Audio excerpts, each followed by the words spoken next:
Buenas a todos, gracias por entrar en este video. En este video trataremos acerca del libro de los jueces, abarcaremos todo el libro y todo lo que sea relacionado al libro. Daremos una breve explicación para que las personas cuando entren y lean un texto de este libro puedan saber su contexto y todo lo que está sucediendo en el libro para dar una mejor interpretación al texto. Entonces, primeramente quiero hacer unas preguntas a ustedes, a mi público. ¿De qué creen ustedes que es un juez en el libro? ¿A qué se hace referencia cuando dicen que es el juez? Comenzamos con... Un juez en el libro es una persona que gobernaba y orientaba al pueblo. Era, como podríamos decirlo ahora, como un gobernador o un alcalde que tomaba las decisiones administrativas y orientaba no solamente en la parte administrativa, sino también en la parte religiosa, orientaba al pueblo, tenía ese poder religioso y político en su nombre. Muy bueno. También podríamos decir que como si fuera un magistrado, ¿verdad? El cual es el que se encarga de la justicia, donde podemos observar que es la persona que se encarga de llevar la justicia de las personas. Entonces, eso es lo que yo puedo entender. Bueno, quiero hacer una pequeña introducción antes para comenzar con el libro. Todos sabemos lo que pasó con Moisés. Moisés, cuando él muere y él por el pecado que tiene el pueblo, Dios no lo deja entrar a la tierra prometida. Entonces, cuando él muere, deja un delegado, que es Josué. Entonces Josué es el que se encarga de entrar a ese pueblo de Israel, a los que quedaron de la generación de él, se encarga de entrarlos a la tierra prometida y gobernarlos por ese tiempo hasta que él muere. Pero el gran problema que le critican a Josué es que él no hizo lo mismo que le hizo Moisés con él, porque él no dejó a un sucesor para que guiara al pueblo, sino que no tuvo esa capacidad de dejar a un líder que cuando él muriera tomara esas riendas para guiar ese pueblo en la tierra prometida, porque ellos estaban todavía en una zona de guerra, de asentamiento, de buscar el nuevo gobierno en la tierra de Canaán. Entonces el gran problema que tiene Josué en esos momentos, que no deja un líder. Entonces cuando Josué muere, queda el pueblo sin una cabeza que lo guíe, sin una persona. Entonces lo que hacen es que como que tienen autonomía en cada de las tribus, cada tribu con un gobierno federal, cada tribu tiene autonomía, colocan un líder en cada tribu que guiara a las tribus. Entonces ese es el gobierno que tenían ellos, por eso es que gobernaban. Ahora veremos qué es un juez. El término que se aplica a ciertas personalidades en realidad no ejercían tanto una función jurídica, sino que más bien son libertadores y salvadores. Entonces vemos que los jueces no eran unas personas como los jueces de ahora, que su campo laboral o su forma de trabajo eran con las leyes de gobernar al pueblo, de juzgar a las personas, de emitir una condena, sino que más que todo eran como personas que se levantaban del pueblo, que Dios los levantaba para guiar a una tripulación o guiar a un ejército, a personas armadas para liberar al pueblo de Israel. Entonces ellos eran esa cara visible o ese líder que se levantaba en el pueblo para devolverle su soberanía en sus tierras. Entonces ellos más que todo no eran personas jurídicas, no personas políticas, no, ellos eran personas que se levantaban en el pueblo y lo que hacían era luchar para volver a su libertad, para luchar por la libertad del pueblo, la libertad de expresión, la libertad de culto, por todo eso luchaban y por amor a su patria, a su pueblo.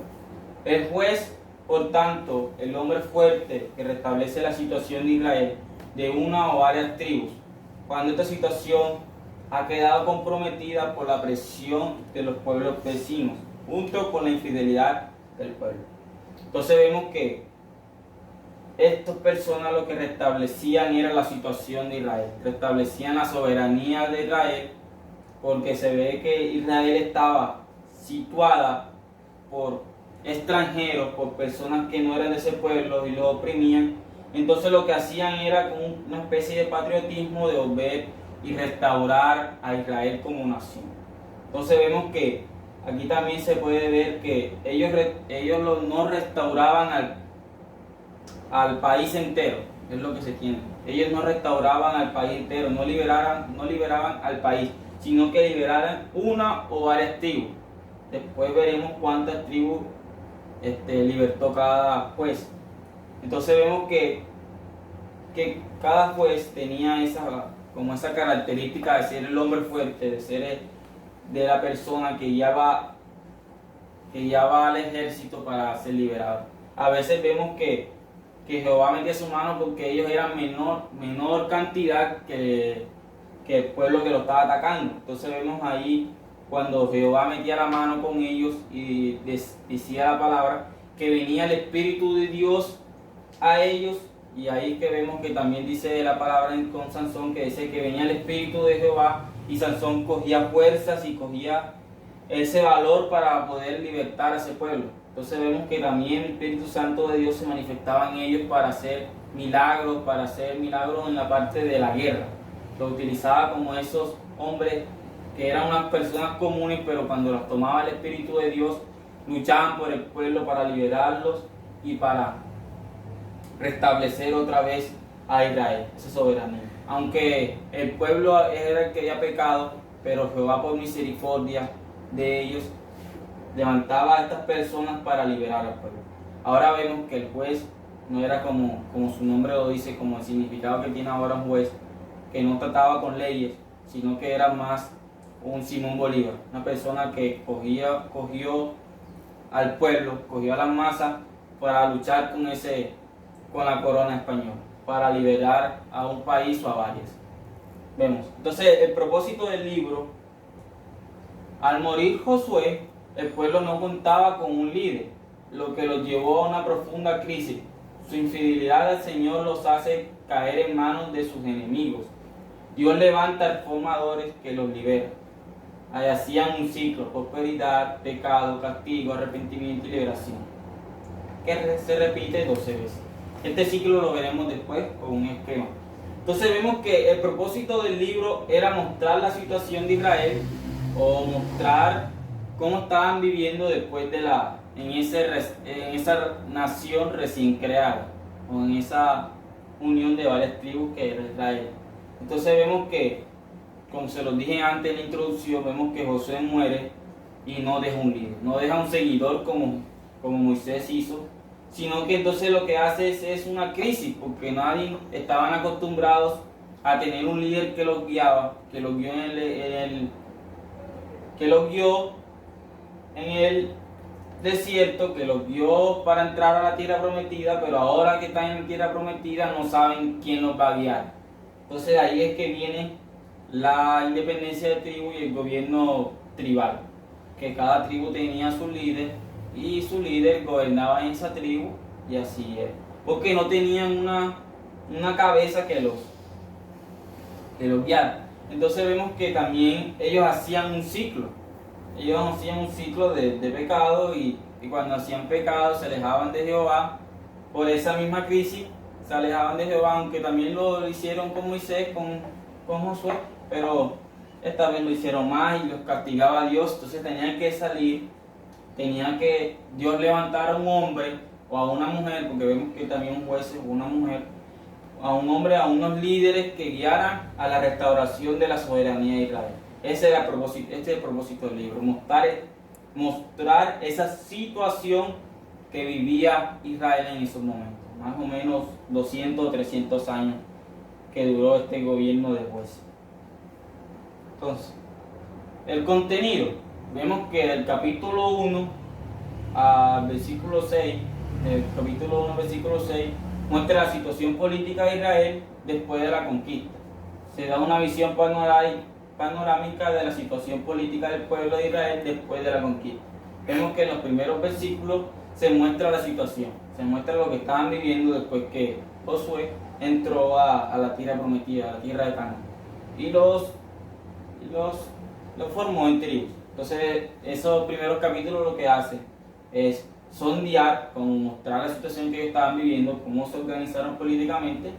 Y después el capítulo 3 versículo 7 al versículo 16, los jueces de Israel, al capítulo 16, los jueces de Israel, opresión, liberación, se presenta la historia propiamente dicha de los jueces o libertadores. Entonces vemos que el capítulo 3 al capítulo 16 se muestran todos los jueces, toda la situación que pasaron, y también vemos la situación del pueblo en la que pecaban, la liberación y cómo los oprimían los demás pueblos. Entonces vemos la historia de todos.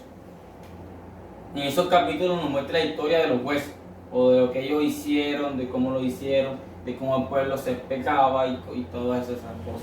Entonces en esos capítulos, de 3 al 16, muestra esa realidad que vivía el pueblo cuando lo gobernaban estos jueces, o lo gobernaban las tribus. Que no era una monarquía como después se formó con David y su hijo, o antes con el rey anterior. Entonces, después del capítulo 17, el capítulo 18, el sacerdote Miquei, fundación del santuario de Dan, se refiere a la fundación del santuario de Dan. Entonces vemos que después del capítulo 17, el capítulo 8 se forma o muestra la historia del sacerdote cuando fundaron Dan, el santuario de Dan, que era un santuario que se hacía a otros dioses.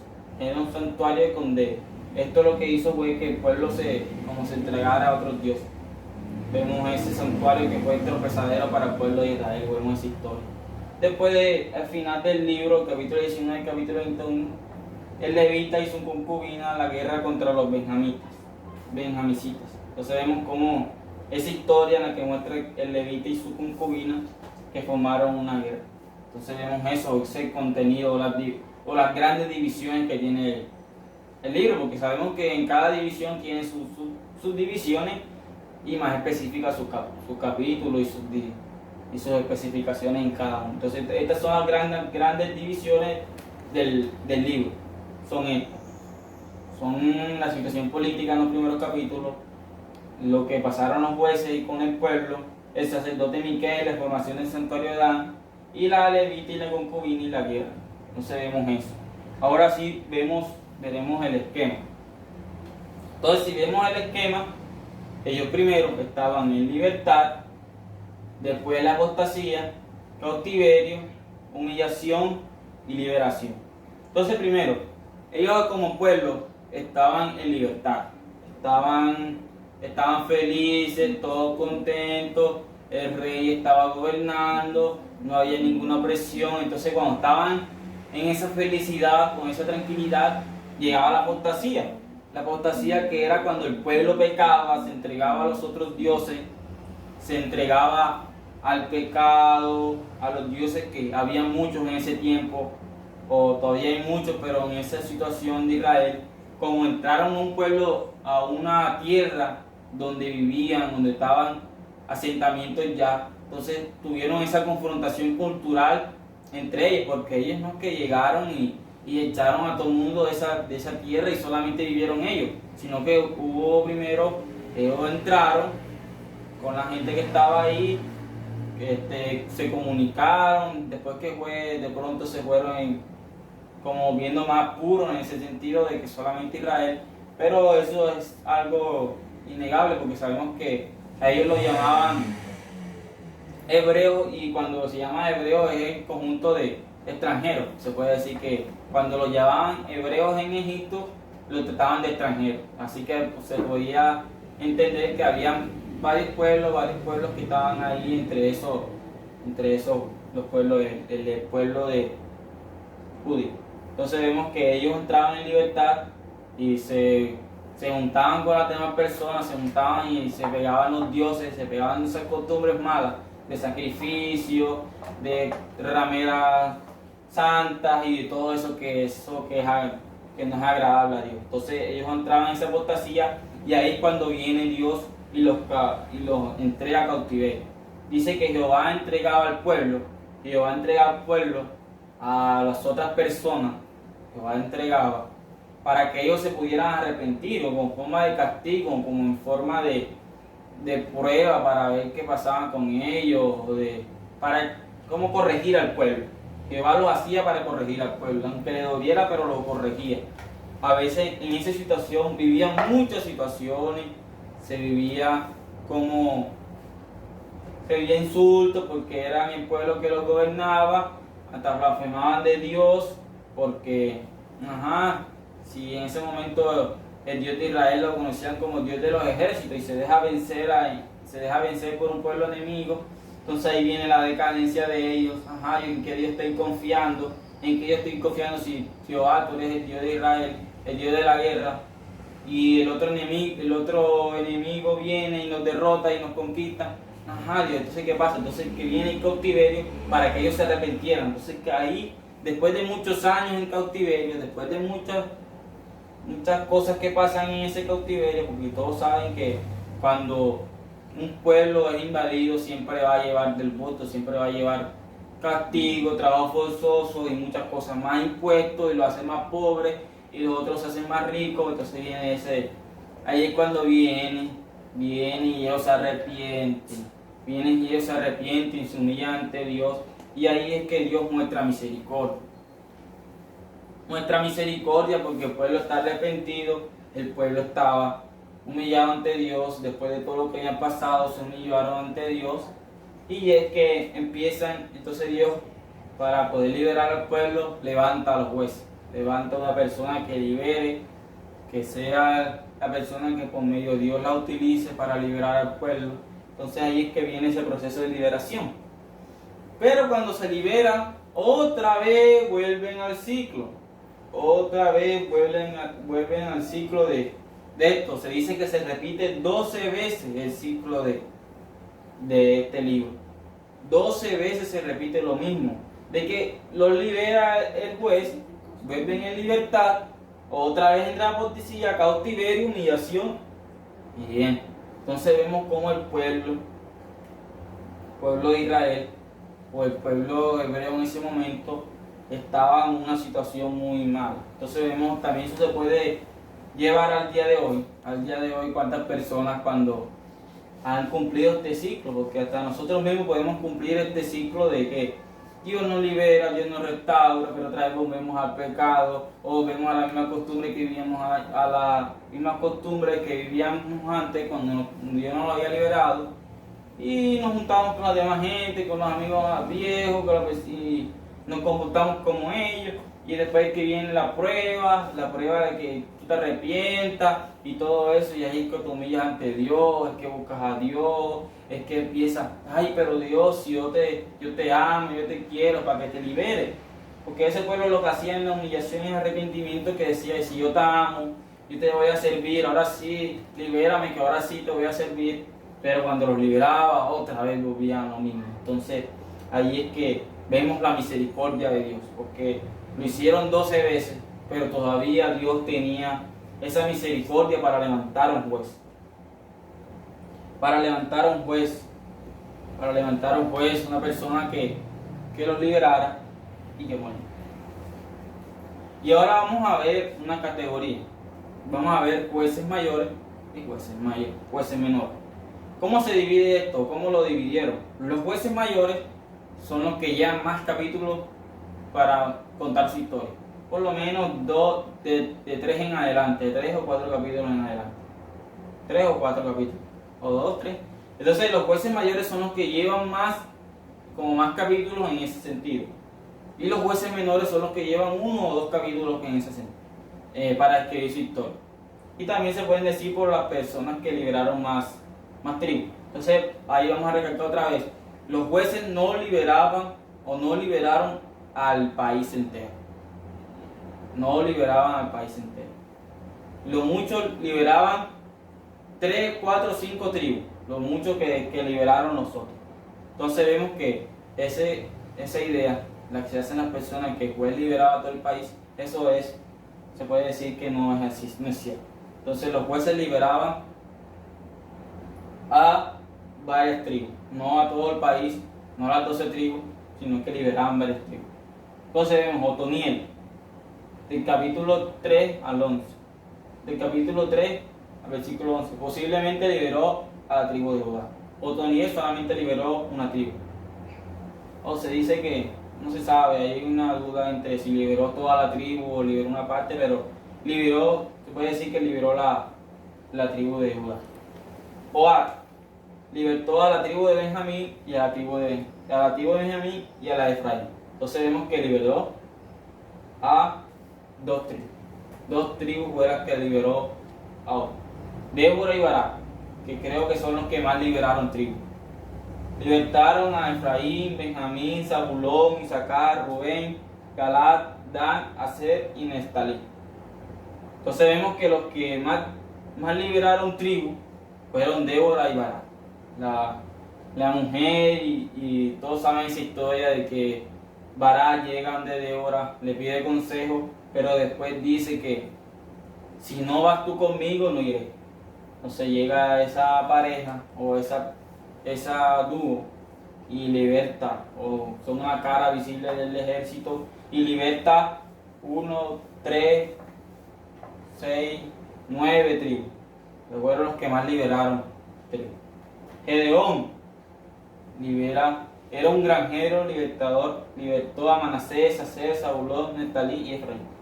Vimos la historia de Gedeón, que era el granjero que le pidió como 2 veces que le confirmara a Jehová de lo que iba a hacer. Entonces vemos esa historia de Gedeón, que liberó 5 tribus. Liberó 5 tribus Gedeón. Jefté era un soldado y libertó a Judá, Benjamín y Efraín. Entonces Jefté fue el que liberó era un soldado, era un guerrero. Lo que podemos ver de los otros es que en realidad los otros no eran como antes de esa confrontación no eran guerreros, no estaban hechos para la guerra. Pero Jefté sí era un soldado del pueblo, sí estaba ya como relacionado con ese tipo de estreses y todo, era un soldado neto. Entonces vamos a ver los jueces menores. Sagar, Tolá libertó a Isaacar y a Efraín. Air posiblemente libertó a Galad. Isabán posiblemente libertó a Judá. Elón posiblemente libertó a Zabulón. Y Adón posiblemente libertó a Efraín. Vemos estos jueces menores que liberaron tribu. Ahora vemos la teología del pueblo, la teología del libro, o cómo representaban a Dios. El Señor probaba a Israel, la razón por la que se dejó a los cananeos que describe el capítulo en el capítulo 3, versículo 1. Vemos la que Dios escribe ahí, Dios muestra ahí que Él dejaba a esos pueblos que gobernaban a Israel para que Dios lo estaba probando al pueblo, para ver si se arrepentían y se arrepentían de sus malos caminos y volvían a Jehová. Era la forma de que ellos buscaran arrepentimiento. La desobediencia de los israelitas se convertía en el medio por el cual Dios los llevaría a una comprensión más profunda de su relación con Israel. Entonces vemos el método que Dios utilizaba para que el pueblo lo buscara, que el pueblo se comunicara con Él, hubiera esa comunión, era por medio de la desobediencia de ellos, porque ellos desobedecían y Dios lo que hacía es que entraban al pueblo y los sometía. Entonces vemos que esa es la manera, o Dios escoge esa debilidad del pueblo para que se juntaran con Dios, para que buscaran otra vez a Dios, al Dios de Israel, y hubieran esa relación. La puede demostrar con las claridades de las dos facetas de una verdad, que Yahvé es fiel al pacto aunque los israelitas no lo sean, y cuando acuden a Él, los salvó. Entonces vemos que la prueba que Él mostraba, o la vemos como se mostró Jehová a ellos, era que Él era fiel al pacto que tuvo con Abraham. Él siempre fue fiel a ese pacto. Entonces, aunque los israelitas lo desobedecían, Él siempre estaba dispuesto a salvar, a volver a esa comunión con ellos. Aunque ellos no lo merecían, pero siempre estaba, por las promesas que le hizo Abraham, siempre estaba ahí. Siempre estaba pendiente, siempre estaba, aunque le dolía, porque sabemos que Dios le duele cuando nosotros va mal, pero es lo mejor para era lo mejor para ese pueblo.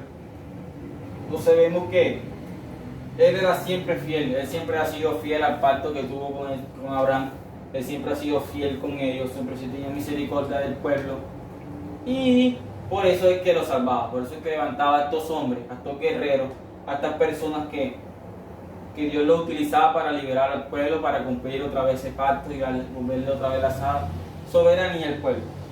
Vemos que Jehová siempre ha sido fiel a los pactos que hace con nosotros, o a los pactos que hizo con Abraham y con Jesús. Vemos eso de Dios. Los jueces como individuos en construcción, los jueces mencionados en el libro tienen áreas de su vida que están lejos de ser aprobados por Dios. Sus métodos no son los mejores. Una y otra vez los siervos de Dios tienen pensamientos y actos públicos privados bastante reprochables. Entonces vemos que Dios, como hace con toda persona, Dios siempre muestra su cara buena y su cara mala. Ahí nos muestra que hasta estos hombres que eran escogidos por Dios, que eran como que Dios los empoderaba para liberar al pueblo, siempre le muestra, o siempre muestra el libro de jueces que tenían algo malo, siempre eran algo malo, siempre tenían una actitud o un acto público que era reprochable ante ellos. Entonces siempre muestra al ser humano imperfecto, aunque tenga poder, aunque tenga el Espíritu de Dios, siempre vamos a ser imperfectos, alguna vez vamos a pecar, o alguna vez vamos a hacer una cosa mala delante de los ojos de Dios. Entonces esto era el libro, lo que quería resaltar del libro de jueces. Entonces vamos a hacer una recopilación. El juez no es una persona jurídica, no era una persona que trataba con leyes, aunque algunos cuando liberaron al pueblo sí tomaron ese poder de gobernar al pueblo, pero la mayoría de ellos no. La mayoría de ellos eran libertadores, o fueron libertadores del pueblo cuando ellos lo necesitaban. Entonces vemos que el ciclo, vemos el ciclo que ellos pasaban, de que Dios los liberaba, o estaban en libertad, e iban al pecado, a la apostasía, y después se arrepentían y Dios levantaba un libertador. Ese es el ciclo del pueblo de Israel. Entonces vemos la teología, que también Dios es fiel al pacto, que Dios siempre es fiel al pacto, Dios siempre estaba ahí para ellos, Dios siempre tuvo misericordia, Dios castigaba al pueblo, o lo hacía para que ellos se arrepintieran. Vemos también esa parte de Dios ahí, que Dios castigaba a su pueblo para que ellos se arrepintieran. Y vemos que Dios mostraba a los hombres imperfectos. Dios mostró a esos hombres imperfectos, a esos hombres que Dios los empoderó con su espíritu, como vemos con Sansón, como vemos con otros que hacían maravillas, pero siempre eran hombres y siempre se equivocan. Así que por eso es que a veces uno idealiza a los hombres o lo hace perfecto, y cuando un hombre se equivoca, ahí es que viene los ahí es que viene, pero si se veía tan santo, tan bueno. Pero siempre vamos a equivocar, aunque tengamos el Espíritu de Dios, siempre Dios está ahí. Dios siempre se manifiesta en nuestras imperfecciones. Dios utilizó las imperfecciones del pueblo para volverlo a Israel, para que se comunicaran con Él y para que pudieran otra vez restaurar esa relación. Vemos esa parte del libro de los jueces. Gracias por ver este video y espero que sea de mucha ayuda. No sé si alguien del público quiera decir algo o algo que le llamó la atención, pero si no, cerramos este video. Gracias por verlo. Hasta la próxima.